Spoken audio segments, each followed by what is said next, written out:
Zero current bill 200 యూనిట్లు కాలితే దానిపైన ఛార్జ్ చేయబడుతుంది. జీరో కరెంట్ బిల్ కూడా మనము చేయడం జరిగింది. అట్లాగే చూస్తే ఉద్యోగాలు, ఈ గత ప్రభుత్వం చేయని పని 30,000 ఉద్యోగాలు 30 రోజులలో మనం ఎల్బీ స్టేడియంలో పెద్ద ఎత్తున మీటింగ్ పెట్టి వాళ్ళకు జాయినింగ్ రిపోర్ట్స్ ఇవ్వడం, పట్టాలు ఇవ్వడం జరిగింది. అట్లాగే మనకు ఇంకోటి చెప్పాము, మహాలక్ష్మితో ఏమన్నాము, 2,500 ఇస్తానన్నాము. 2,500 కూడా శురువైంది. ఇంకొంతమందికి 2,500 కూడా ఇవ్వడం జరుగుతుంది. ఇంకా ఆరోది ఏంటంటే పెన్షన్లు ఇంకా శురు కాలే. మనం చెప్పుకున్నట్టు 60,000 దాటిన వాళ్ళకు పెన్షన్లు, 60,000 దాటిన వాళ్ళకు 10 లక్షల ఆరోగ్య బీమా అని చెప్పాను. అది మన ఎలక్షన్ తర్వాత ఇంప్లిమెంట్ అవుతుంది. దానికన్నా ముందే సీఎం రిలీఫ్ ఫండ్ ఇవ్వడం జరుగుతుంది. ముందు 5 లక్షలు ఉంటే ఇప్పుడు మన రేవంత్ అన్న గారు, మన కాంగ్రెస్ పార్టీ వచ్చినాక 10 లక్షల రూపాయలు సీఎం రిలీఫ్ ఫండ్ ఇవ్వడం జరుగుతుంది. అట్లాగే ఇళ్ళ పట్టాలు, ఇల్లు లేని వాళ్ళకి ఇల్లు, ఇందిరమ్మ ఇల్లు నిర్మాణానికి ఆల్రెడీ తెలంగాణలో 2 చోట్ల శురు అయిపోయింది. మన దగ్గర కూడా ఎలక్షన్ తర్వాత అవుతుంది. ఇందాక అన్న చెప్పినట్టు మన కంటోన్మెంట్లో ఏమేమి సమస్యలు ఉన్నాయి. మొదటిగా నీటి సమస్య కోసం మేము ఆల్రెడీ అప్లికేషన్ పెట్టడం జరిగింది. ఆ నీటి సమస్య, నీటి కొరత తక్కువ చేయడానికి, తీసేయడానికి ఇమిడియట్ ఎలక్షన్స్ తర్వాత మనకు 80 HMD వాటర్ రిలీజ్ చేయడం జరుగుతుంది.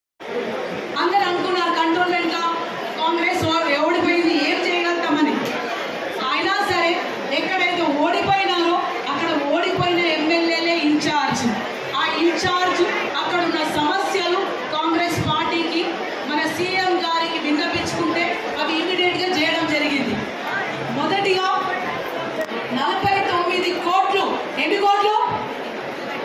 49 కోట్లు గత 9 ఏళ్ళుగా మన కంటోన్మెంట్కి రావాల్సిన డబ్బులు, స్టేట్ గవర్నమెంట్ నుంచి రావాల్సిన డబ్బులు రాలేదు.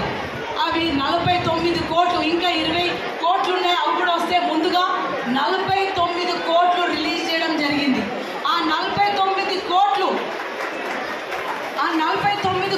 దేనికోసం అంటే, ఆ 49 కోట్లు ముందుగా ఎస్సీబీ ఆఫీస్, మన కంటోన్మెంట్ బోర్డు ఆఫీస్లో ఎవరైతే పని చేస్తారో మన CEO మధుకర్ నాయక్తో సహా వాళ్ళ జీతాల కోసం.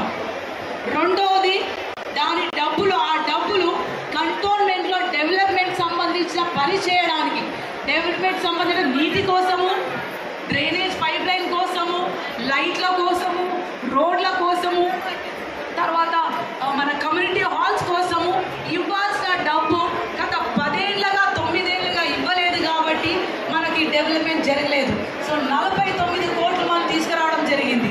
రెండవది, మీరు ధోబీఘాట్లో చూస్తే 2 లాండ్రీ మెషిన్స్, 80 లక్షల రూపాయలు సంబంధించిన 2 పెద్ద లాండ్రీ మెషిన్స్ మన ధోబీఘాట్లో ఇవ్వడం జరిగింది. మూడవది చూస్తే మన కాలేజీలు, మన రేవంత్ అన్న వచ్చినాక స్త్రీలకు మొదటి పీటేశారు. రెండవది స్కూళ్ళకు, కాలేజీలకు, మూడవది వైద్యం కోసం. మనం చూస్తే మూడవది మన బొలారం డైట్ కాలేజ్లో 4,40,000 సంబంధించిన అడ్మినిస్ట్రేటివ్ బ్లాక్ కట్టించి